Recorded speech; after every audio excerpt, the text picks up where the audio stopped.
In this video, I'm gonna show you how you can delete a blank page that you normally cannot delete. Now, the way you can do this is you wanna click down here on the blank page, and if you cannot simply just delete it, what you wanna do is you're gonna press Ctrl G, type in backspace page. You make the backspace by doing the Alt button and pressing the button between Shift and C, and then type in page.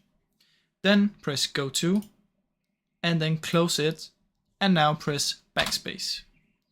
As you can see, it will now disappear and it will be gone. Now, another thing you can do as well is, for some people this works, you can hold down Control and press backspace. That might also work for you, so just try any of these. Now, I really hope this video helped you, and if it did, please leave a like and subscribe, as it helps me out a ton. Thank you so much for watching.